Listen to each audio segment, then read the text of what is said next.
Bonjour à tous, bonjour à toutes. En fait, je voulais juste faire un rappel sur les triangles aujourd'hui parce que j'ai remarqué que beaucoup d'entre vous ne connaissent pas les notions de base de triangle. Donc, qu'est-ce que la hauteur, qu'est-ce que la médiane, la médiatrice.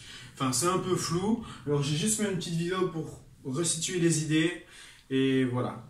Donc, c'est une séquence qui est pas très compliquée en soi. Mais voilà. Donc, triangle. Rappel numéro 1. Alors, l'aire d'un triangle, ça va toujours être la même chose. C'est la moitié, donc un demi, que je mets en évidence, fois la base, fois la hauteur. Et donc, la hauteur, qu'est-ce que c'est? Un triangle possède trois hauteurs, d'accord? Une hauteur, en fait, c'est un segment de droite qui va aller perpendiculairement jusqu'au sommet opposé, d'accord? Donc, ça veut dire que sur ce segment-ci, d'accord, ce côté-ci, ben, je vais faire une perpendiculaire qui va aller toucher le sommet, d'accord, de l'autre triangle. Et donc ça, c'est la hauteur. Donc la hauteur multipliée par sa base respective divisée par 2, pardon, c'est l'aire. Ok? Et donc, dans un triangle, il y a trois hauteurs, d'accord, parce qu'il y a trois côtés. Et donc ces trois hauteurs, elles se croisent en un seul point qu'on va appeler l'orthocentre. Voilà. Donc ça, c'est pour la hauteur. Après, pour les médianes. Donc, la médiane, qu'est-ce que ça va être? La médiane, ça va être un segment de droite qui part du milieu d'un côté au sommet opposé. Donc, je coupe cette base-ci en deux. Et donc, de ce point-là, je vais jusqu'au sommet opposé. Et je fais pareil pour les deux autres côtés. D'accord? Donc, à chaque fois, j'ai mis que c'était les mêmes côtés. Donc là, j'ai mis trois petites barres, là, deux petites barres. Ok? Et donc, on remarque que les trois médianes se coupent aussi en un point, qu'on appelle le centre de gravité. Et donc, le centre de gravité de l'objet, c'est par exemple si je vais prendre ce triangle, je vais le mettre sur mon doigt comme ceci, donc sur un plan, et ben, il va être en équilibre et il ne tombera pas. D'accord? C'est le centre de gravité de l'objet. Vous pouvez essayer avec votre équerre, ça marche. Voilà, donc centre de gravité. Puis, il y a aussi dans un triangle ce qu'on appelle les trois médiatrices. Alors, les médiatrices, elles ne sont pas propres au triangle. Une médiatrice, c'est tout simplement, donc, dit plus facilement, c'est une perpendiculaire qui passe par le milieu d'un segment. Donc, si je veux faire la médiatrice de ce segment-ci, on va imaginer, ben, je vais prendre le milieu et je vais faire une perpendiculaire. Ça, c'est la médiatrice. Donc, il faut savoir qu'une médiatrice, c'est une droite. D'accord? La hauteur ici, c'était un segment. Ici, c'était aussi un segment, les médianes. Mais la médiatrice, c'est une droite. On peut la prolonger à l'infini. D'accord? Donc, et sa définition propre à la médiatrice, ça va être quoi? Ça va être l'ensemble des points.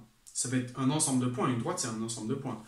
Équidistant des deux extrémités. Donc, en gros, si j'ai mon segment, j'ai mes deux extrémités ici. Si je prends l'ensemble des points qui sont équidistants à ces deux extrémités, donc à la même distance, ben ça va me faire la médiatrice. Okay? Et donc, quelle est leur propriété dans le triangle? Eh bien, les trois médiatrices, elles se rejoignent en un point aussi, d'accord? Comme tout le reste. Ce point, je vais l'appeler C. Et en fait, C, c'est le centre du cercle circonscrit. Alors, j'ai écrit cercle avec un grand C, donc ne soyez pas perturbés. Et donc, qu'est-ce que ça veut dire? Ça veut dire que si je fais mes trois médiatrices, donc mes trois segments, donc je prends la moitié perpendiculaire et ainsi de suite et tout ça, donc je l'ai mis qu'une fois, mais il faut le mettre trois fois, et bien le centre, si je démarre à un sommet et que je prends mon compas, et ben je vais pouvoir faire un cercle qui est dit circonscrit. Ça veut dire qu'il va englober le triangle et qu'il va toucher les trois côtés, les trois sommets, pardon. Voilà. Donc ça, c'est pour les trois médiatrices. Bon, dernier rappel ici, c'est les trois bisectrices. Alors une bisectrice, qu'est-ce que c'est? Le préfixe bi, ça nous indique qu'il va y avoir deux choses. Okay? Quand on parle de bi, par exemple binaire, biteux, voilà, hein, et ben ça va tout le temps être quelque chose qu'on a séparé, d'accord? Donc le bi, ça désigne le 2 en soi, pour préfixe. Et donc, trois bisectrices. En fait, la bisectrice, qu'est-ce que c'est? On va parler de la bisectrice d'un angle. C'est quand on va couper l'angle en deux parties égales, okay? Donc en deux angles de même amplitude.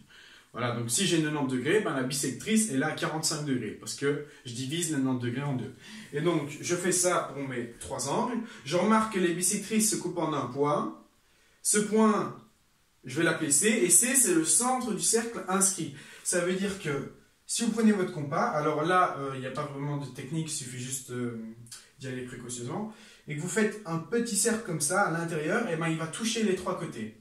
D'accord? Sans sortir. Et donc, c'est ce qu'on appelle le centre du cercle inscrit. Bon, voilà. Le rappel est déjà terminé. J'espère que ça va pour vous. Je vous invite à me réécouter parce que c'est vraiment des notions qu'il faut comprendre et connaître. Et voilà. Surtout quand on va faire des exercices en géométrie. Bon, voilà.